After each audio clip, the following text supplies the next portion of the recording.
Dans cette colonie de Bambola Bragamance, au-dessus de tout le monde, triomphait le gouverneur. Ses militaires et ses fonctionnaires osaient à peine respirer quand il daignait abaisser ses regards jusqu'à leur personne. Bien au-dessous encore de ces notables, les commerçants installés semblaient voler et prospérer plus facilement qu'en Europe. Plus une noix de coco, plus une cacahuète sur tout le territoire qui échappa à leur rapine. Les fonctionnaires comprenaient à mesure qu'ils devenaient plus fatigués et plus malades qu'on s'était bien foutu d'eux en les faisant venir ici pour ne leur donner en somme que des galons et des formulaires à remplir et presque pas de pognon avec. Aussi louchaient-ils sur les commerçants. L'élément militaire encore plus abruti que les deux autres bouffait de la gloire coloniale et pour la faire passer beaucoup de quinine avec des kilomètres de règlement. Tout le monde devenait, ça se comprend bien, à force d'attendre que le thermomètre baisse, de plus en plus vache. Et les hostilités particulières et collectives duraient interminables et saugrenues entre les militaires et l'administration, et puis entre cette dernière et les commerçants, et puis encore entre ceux-ci alliés temporaires contre ceux-là, et puis de tous contre le nègre, et enfin des nègres entre eux. Ainsi, les rares énergies qui échappaient au paludisme, à la soif au soleil, se consumaient en haine si mordante, si insistante, que beaucoup de colons finissaient par en crever sur place, empoisonnés d'eux-mêmes comme des scorpions. Toutefois, cette anarchie bien virulente se trouvait renfermée dans un cadre de police hermétique, comme les crabes dans leur panier. Ils bavaient en vain les fonctionnaires, et le gouverneur trouvait d'ailleurs à recruter pour maintenir sa colonie en obédience tous les miliciens miteux dont il avait besoin, autant de nègres endettés que la misère chassait par milliers vers la côte, vaincus du commerce, venus à la recherche d'une soupe. On leur apprenait à ces recrues le droit et la façon d'admirer le gouverneur. Il avait l'air, le gouverneur, de promener sur son uniforme tout l'or de ses finances, et avec du soleil dessus, c'était à ne pas y croire, sans compter les plumes. Il s'envoyait Vichy chaque année, le gouverneur, et ne lisait que le journal officiel. Nombre de fonctionnaires avaient vécu dans l'espérance qu'un jour, ils coucheraient avec leurs femmes, mais le gouverneur n'aimait pas les femmes. Il n'aimait rien. À travers chaque nouvelle épidémie de fièvre jaune, le gouverneur survivait comme un charme, alors que tant parmi les gens qui désiraient l'enterrer crevaient, eux, comme des mouches à la première pestilence. On se souvenait qu'un certain 14 juillet, alors qu'il passait devant le front des troupes de la résidence, caracolant au milieu des spahis de sa garde, seul en avant d'un drapeau, grand comme ça, certain sergent que la fièvre exaltait sans doute, se jeta au-devant de son cheval pour lui crier « Arrière, grand cocu !» Il paraît qu'il fut fort affecté, le gouverneur, par cette espèce d'attentat qui demeura d'ailleurs sans explication. Il est difficile de regarder en conscience les gens et les choses des tropiques à cause des couleurs qui en émanent. Elles sont en ébullition, les couleurs et les choses. Une petite boîte de sardines ouverte en plein midi sur la chaussée projette tant de reflets divers qu'elle prend pour les yeux l'importance d'un accident. Faut faire attention, il n'y a pas là-bas que les hommes d'hystériques, les choses aussi s'y mettent. La vie ne devient guère tolérable qu'à la tombée de la nuit, mais encore l'obscurité est-elle accaparée presque immédiatement par les moustiques en essaim, pas un, 2 ou 100, mais par billions. S'en tirer dans ces conditions-là devient une œuvre authentique de préservation. Carnaval le jour, écumoire la nuit, la guerre en douce.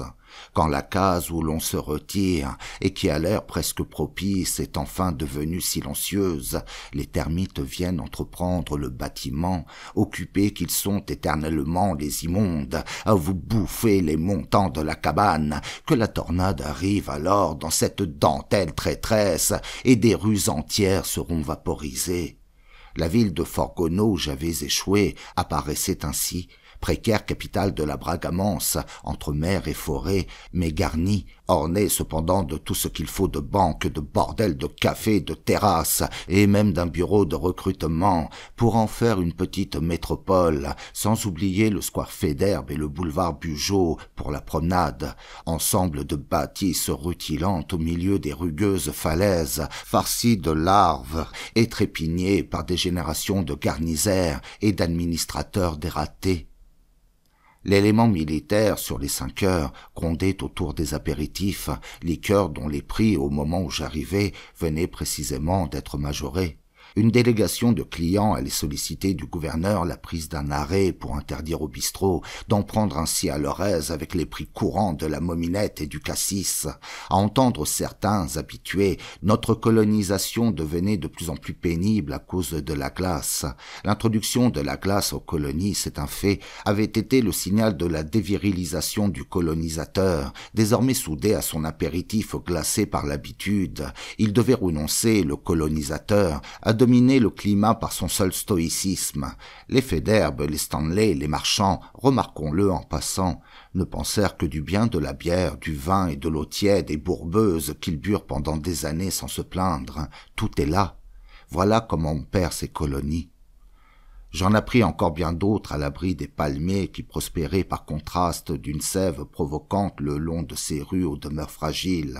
Seule cette crudité de verdure inouïe empêchait l'endroit de ressembler tout à fait à la Garenne-Beson. Venue la nuit, la retape indigène battait son plein entre les petits nuages de moustiques besogneux et lestés de fièvre jaune. Un renfort d'éléments soudanais offrait aux promeneurs tout ce qu'ils avaient de bien sous les pagnes. Pour des prix très raisonnables, on pouvait s'envoyer une famille entière pendant 1 heure ou 2. J'aurais aimé vadrouiller de sexe en sexe, mais force me fut de me décider à rechercher un endroit où on me donnerait du boulot. Le directeur de la compagnie bordurière du Petit Congo cherchait, m'assura-t-on, un employé débutant pour tenir une de ses factories de la brousse. J'allais sans plus tarder lui offrir mes incompétents mais empressés services. Ce ne fut pas une réception enchantée qu'il me réserva, le directeur. Ce maniaque, il faut l'appeler par son nom, habitait non loin du gouverneur un pavillon spacieux monté sur bois et paillotes. Avant même de m'avoir regardé, il me posa quelques questions fort brutales sur mon passé, puis, un peu calmé par mes réponses toutes naïves, son mépris à mon égard prit un tour assez indulgent. Cependant, il ne jugea point convenable de me faire asseoir encore. « D'après vos papiers, vous savez un peu de médecine, » remarqua-t-il. Je lui répondis qu'en effet j'avais entrepris quelques études de ce côté. « Ça vous servira alors, fit-il. Voulez-vous du whisky ?» Je ne buvais pas. « Voulez-vous fumer ?» Je refusais encore. Cette abstinence le surprit, il fit même la moue. « Je n'aime guère les employés qui ne boivent ni ne fument. Êtes-vous pédéraste par hasard ?»« Non ? Tant pis. Ces gens-là nous volent moins que les autres. Voilà ce que j'ai noté par expérience. Ils s'attachent. Enfin, voulut-il bien se reprendre. C'est en général qu'il m'a semblé avoir remarqué cette qualité des pédérastes, cet avantage. Vous nous prouverez peut-être le contraire. Et puis, enchaînant, vous avez chaud, hein? Vous vous y ferez. Il faudra vous y faire d'ailleurs. Et le voyage? Désagréable, lui répondis-je. Eh bien, mon ami, vous n'avez encore rien vu. Vous m'en direz des nouvelles du pays quand vous aurez passé 1 an à Bikomimbo, là où je vous envoie pour remplacer cet autre farceur. Sa négresse, accroupie près de la table, se tripotait les pieds et se les récurait avec un petit bout de bois. « Va-t'en, boudin !» lui lança son maître. « Va me chercher le boy, et puis de la glace en même temps. » Le boy demandé arriva fort lentement. Le directeur se levant alors, agacé d'une détente, le reçut le boy, d'une formidable paire de gifles et de 2 coups de pied dans le bas-ventre, et qui sonnèrent. « Ces gens-là me feront crever, voilà tout !» prédit le directeur en soupirant.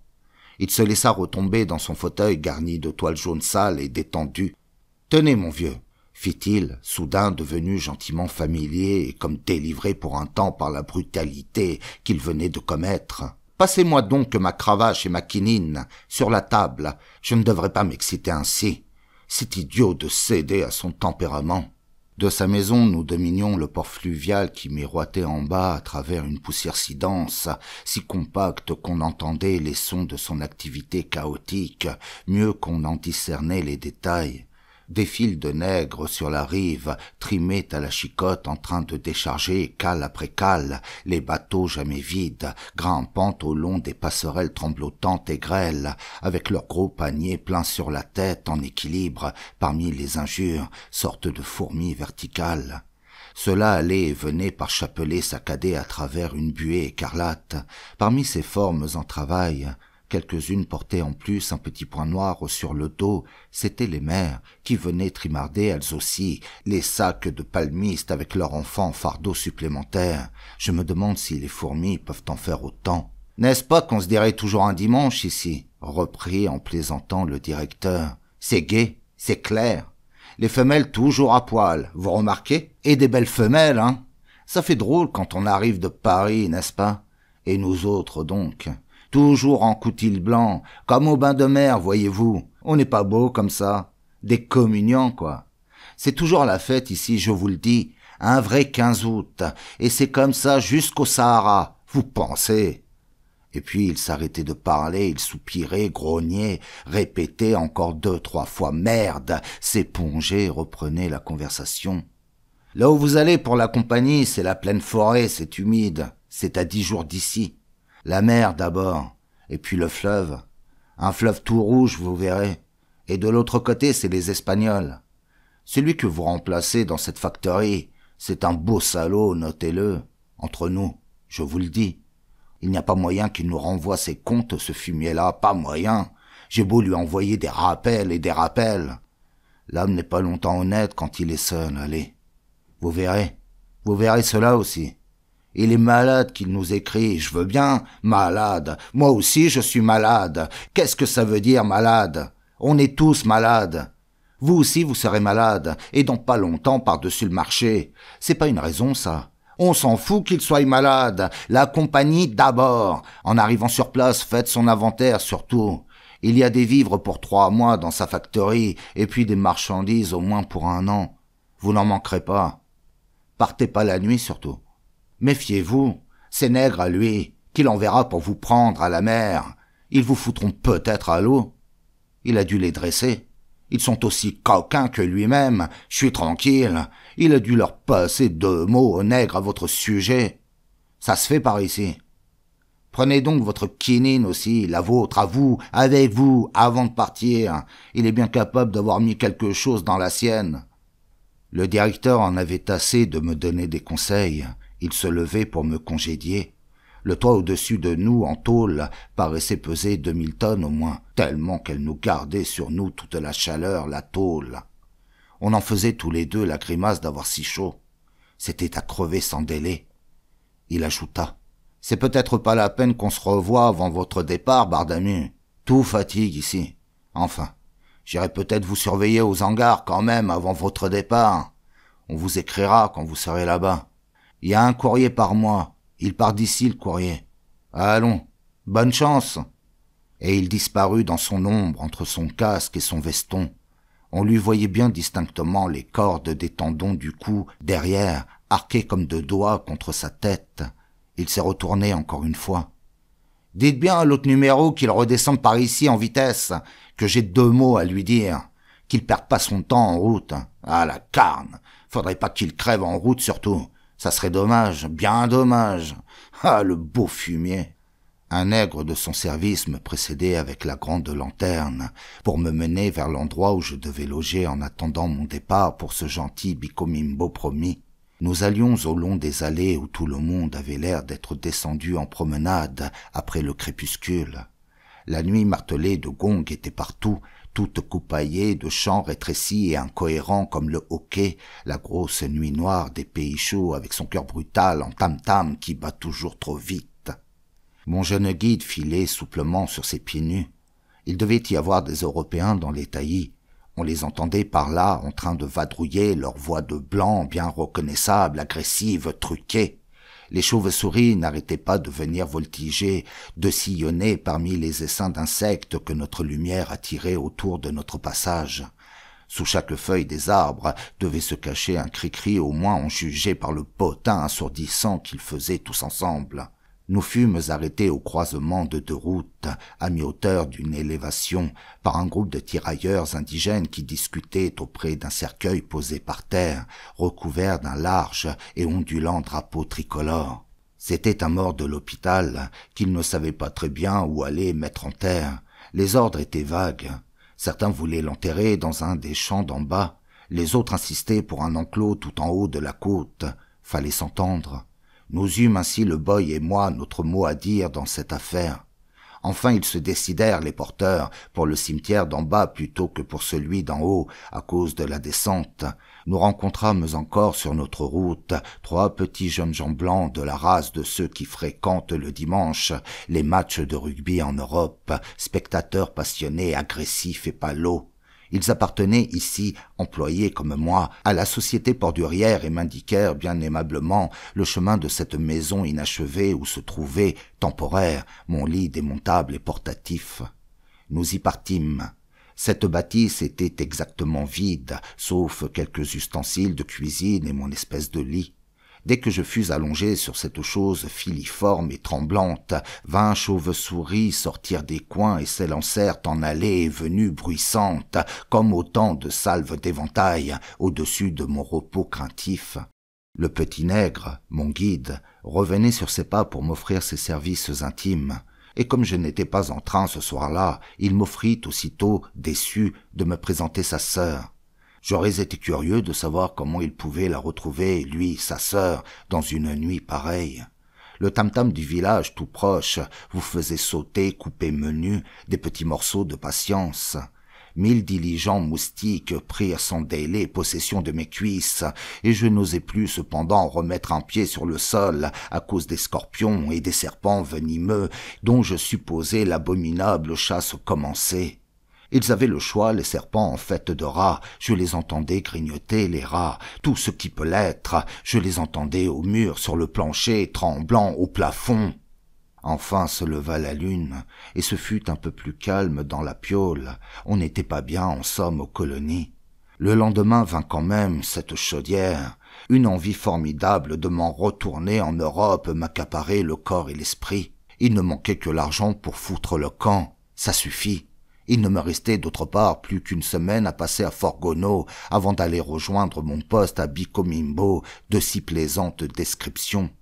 Le plus grand bâtiment de Forgono, après le palais du gouverneur, c'était l'hôpital. Je le retrouvais partout sur mon chemin. Je ne faisais pas 100 mètres dans la ville sans rencontrer un de ces pavillons aux relents lointains d'acide phénique. Je m'aventurais de temps en temps jusqu'au quai d'embarquement pour voir travailler sur place mes petits collègues anémiques que la compagnie portuaire se procurait en France par patronages entiers. Une hâte belliqueuse semblait les posséder, de procéder sans cesse au déchargement et rechargement des cargos les uns après les autres. « Ça coûte si cher un cargo sur rade !» qu'ils répétaient sincèrement navrés, comme si c'était de leur argent qu'il se fût agi. Ils asticotaient les débardeurs noirs avec frénésie. Zélés ils l'étaient, sans conteste, et tout aussi lâches et méchants que zélés, des employés en or en somme, bien choisis, d'une inconscience enthousiaste à faire rêver. Des fils comme ma mère eût adoré en posséder un, fervent de leur patron, un pour elle toute seule, un dont on puisse être fier devant tout le monde, un fils tout à fait légitime. Ils étaient venus en Afrique tropicale, ces petits ébauchés, leur offrir leur viande au patron, leur sang, leur vie, leur jeunesse, martyrs pour 22 francs par jour, moins les retenus, contents, quand même contents, jusqu'au dernier globule rouge, guettés par le 10 millionième moustique. La colonie vous les fait gonfler ou maigrir, les petits commis, mais les garde, il n'existe que 2 chemins pour crever sous le soleil, le chemin gras et le chemin maigre. Il n'y en a pas d'autre. On pourrait choisir, mais ça dépend des natures, devenir gras ou crever la peau sur les os. Le directeur, là-haut, sur la falaise rouge, qui s'agitait, diabolique, avec sa négresse, sous le toit de tôle aux 10 000 kilos de soleil, n'échapperait pas, lui non plus, à l'échéance. C'était le genre maigre. Il se débattait seulement. Il avait l'air de le dominer, lui, le climat, apparence. Dans la réalité, il s'effritait encore plus que tous les autres. On prétendait qu'il possédait un plan d'escroquerie magnifique pour faire sa fortune en 2 ans, mais il n'aurait jamais le temps de le réaliser, son plan, même s'il s'appliquait à frauder la compagnie jour et nuit. 22 directeurs avaient déjà essayé avant lui de faire fortune chacun avec son plan comme à la roulette.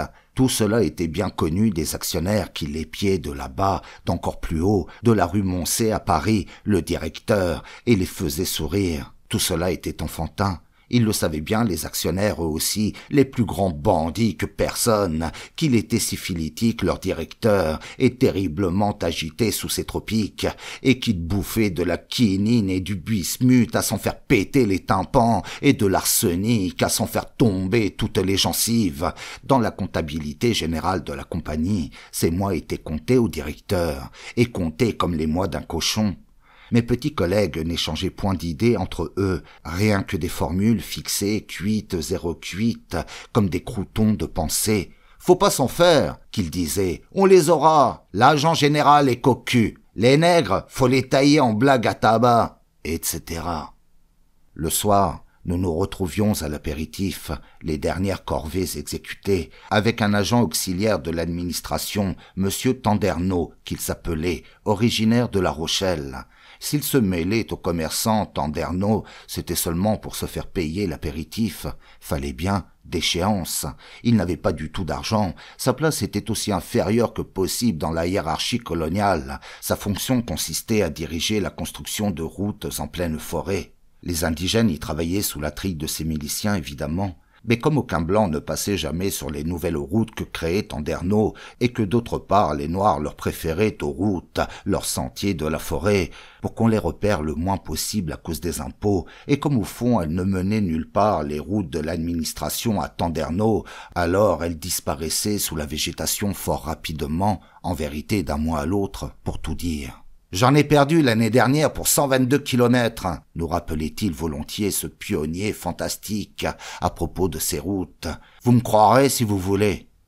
Je ne lui ai reconnu pendant mon séjour qu'une seule forfanterie, humble vanité, à Tanderneau. C'était d'être lui, le seul Européen, qui puisse attraper des rhumes en Bragamance par 44 degrés à l'ombre. Cette originalité le consolait de bien des choses. « Je me suis encore enrhumé comme une vache », qu'il annonçait assez fièrement à l'apéritif. « Il n'y a que moi à qui ça arrive. »« Ce Tanderneau, quel type quand même !» s'exclamaient alors les membres de notre bande chétive. C'était mieux que rien du tout, une telle satisfaction. N'importe quoi dans la vanité, c'est mieux que rien du tout. Une des autres distractions du groupe des petits salariés de la compagnie porturière consistait à organiser des concours de fièvre. Ça n'était pas difficile, mais on s'y défiait pendant des journées, alors ça passait bien du temps. Le soir venu, et la fièvre aussi, presque toujours quotidienne, on se mesurait. « Tiens, j'ai 39. Dis donc, t'en fais pas. J'ai 40 comme je veux. » Ces résultats étaient d'ailleurs tout à fait exacts et réguliers. À la lueur des photophores, on se comparait les thermomètres. Le vainqueur triomphait en tremblotant. « Je peux plus pisser tellement que je transpire !» notait fidèlement le plus émacié de tous, un mince collègue, un ariégeois, un champion de la fébricité venu ici, me confia-t-il, pour fuir le séminaire où il n'avait pas assez de liberté. Mais le temps passait et ni les uns ni les autres de ses compagnons ne pouvaient me dire à quel genre d'original exactement appartenait l'individu que j'allais remplacer à Bicomimbo. « C'est un drôle de type », m'avertissait-il, et c'était tout. Au début à la colonie, me conseillait le petit ariégeois à la grande fièvre, « faut faire valoir tes qualités, c'est tout l'un ou tout l'autre. Tu seras tout en or pour le directeur ou tout fumier, et c'est tout de suite, remarque-le, que t'es jugé. » J'avais bien peur d'être jugé, en ce qui me concernait, parmi les tout fumiers ou pire encore. Ces jeunes négriers, mes amis, m'emmenèrent rendre visite à un autre collègue de la compagnie porturière, qui vaut d'être évoqué spécialement dans ce récit. Tenancier d'un comptoir au centre du quartier des Européens, moisi de fatigue, croulant, huileux, il redoutait toute lumière à cause de ses yeux, que 2 ans de cuisson ininterrompue sous les tôles ondulées avaient rendu atrocement secs. Il mettait, disait-il, une bonne demi-heure le matin à les ouvrir, et encore une autre demi-heure avant d'y voir un peu clair avec. Tout rayon lumineux le blessait, une énorme taupe bien galeuse. Étouffer et souffrir était devenu pour lui comme un état second, voler aussi. On l'aurait bien désemparé si on l'avait rendu bien portant et scrupuleux d'un seul coup. Sa haine pour l'agent général directeur me semble encore aujourd'hui, à tant de distance, une des passions les plus vivaces qu'il m'ait été donné d'observer jamais chez un homme. Une rage étonnante le secouait à son égard, à travers sa douleur, et à la moindre occasion, il enrageait énormément, tout en se grattant d'ailleurs de haut en bas. Il n'arrêtait pas de se gratter tout autour de lui-même, giratoirement pour ainsi dire, de l'extrémité de la colonne vertébrale à la naissance du cou. Il se sillonnait l'épiderme et le derme même de rayures d'ongles sanglantes, sans cesser pour cela de servir les clients nombreux, des nègres presque toujours, nus plus ou moins. Avec sa main libre, il plongeait alors, affairé, en diverses cachettes, et à droite et à gauche, dans la ténébreuse boutique. Il en soutirait sans jamais se tromper, habile et prompt à ravir, très justement ce qu'il fallait aux chalands de tabac en branches puantes, d'allumettes humides, de boîtes de sardines et de mélasse à la grosse cuillère, de bières suralcooliques en canettes truquées, qu'il laissait retomber brusquement si la frénésie le reprenait d'aller se gratter, par exemple, dans les grandes profondeurs de son pantalon. Il y enfonçait alors le bras entier qui ressortait bientôt par la braguette, toujours entrebâillé par précaution. Cette maladie qui lui rongeait la peau, il lui donnait un nom local, Coro-Coro. Cette vache de Coro-Coro! Quand je pense que ce saligo de directeur ne l'a pas encore attrapé, le Coro-Coro, s'emportait-il. Ça me fait bien mal au ventre encore davantage. Il prendra pas sur lui, le Coro-Coro. Il est bien trop pourri. C'est pas un homme, ce maquereau-là. C'est une infection. C'est une vraie merde. Du coup, toute l'assemblée éclatait de rigolade, et les nègres clients aussi par émulation. Il nous épouvantait un peu, ce copain.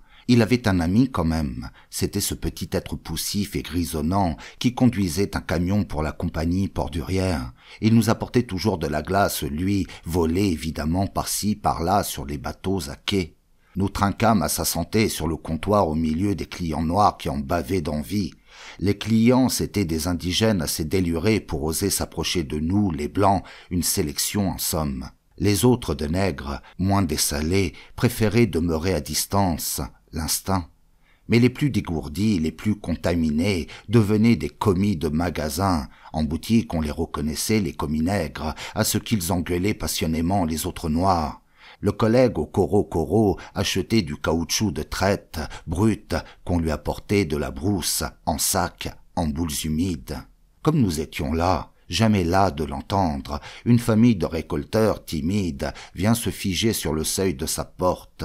Le père en avant des autres, ridé, ceinturé d'un petit pagne orange, son long coupe-coupe à bout de bras. Il n'osait pas entrer, le sauvage. Un des commis indigènes l'invitait pourtant. « Viens, bougnoule, viens voir ici, nous y a pas bouffé sauvage !» Ce langage finit par les décider. Il pénètre dans la cagna cuisante au fond de laquelle tempêtait notre homme au Coro-Coro. Ce noir n'avait encore, semblait-il, jamais vu de boutique, ni de blanc peut-être. Une de ces femmes le suivait, yeux baissés, portant sur le sommet de la tête en équilibre le gros panier rempli de caoutchouc brut. D'autorité, les commis recruteurs s'en saisirent de son panier pour peser le contenu sur la balance. Le sauvage ne comprenait pas plus le truc de la balance que le reste. La femme n'osait toujours pas relever la tête. Les autres nègres de la famille les attendaient dehors avec les yeux bien écarquillés. On les fit entrer aussi, enfants compris, et tous, pour qu'ils ne perdent rien du spectacle. C'était la première fois qu'ils venaient comme ça, tous ensemble de la forêt, vers les Blancs en ville. Ils avaient dû s'y mettre depuis bien longtemps, les uns et les autres, pour récolter tout ce caoutchouc-là. Alors forcément, le résultat les intéressait tous.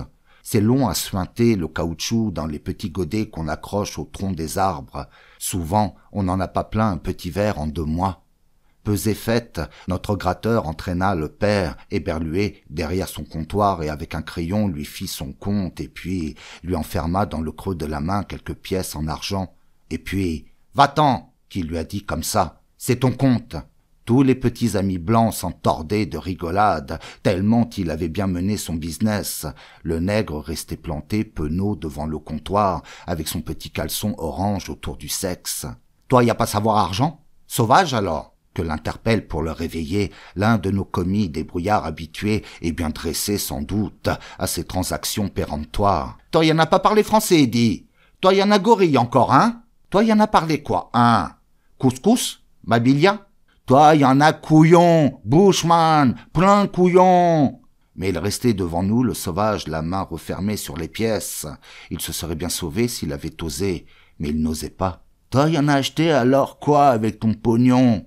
intervint le gratteur opportunément. « J'en ai pas vu un aussi con que lui tout de même depuis bien longtemps, voulut-il bien remarquer. Il doit venir de loin celui-là. Qu'est-ce que tu veux? Donne-moi-le, ton pognon. » Il lui reprit l'argent d'autorité, et à la place des pièces, lui chiffonna dans le creux de la main un grand mouchoir très vert qu'il avait été cueillir finement dans une cachette du comptoir. Le père Nègre hésitait à s'en aller avec ce mouchoir. Le gratteur fit alors mieux encore. Il connaissait décidément tous les trucs du commerce conquérant.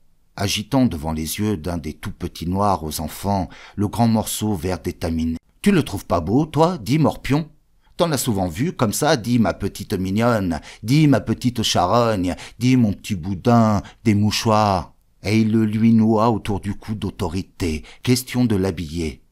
La famille sauvage contemplait à présent le petit orné de cette grande chose en cotonnade verte. Il n'y avait plus rien à faire puisque le mouchoir venait d'entrer dans la famille. Il n'y avait plus qu'à l'accepter, le prendre et s'en aller. Tous se mirent donc à reculer lentement, franchir la porte, et au moment où le père se retournait, en dernier, pour dire quelque chose, le commis le plus dessalé qui avait des chaussures le stimula, le père, par un grand coup de botte en plein dans les fesses. Toute la petite tribu, regroupée, silencieuse, de l'autre côté de l'avenue Faidherbe, sous le magnolier, nous regarda finir notre apéritif. On aurait dit qu'ils essayaient de comprendre ce qui venait de leur arriver. C'était l'homme du Coro-Coro qui nous régalait. Il nous fit même marcher son phonographe. On trouvait de tout dans sa boutique. Ça me rappelait les convois de la guerre.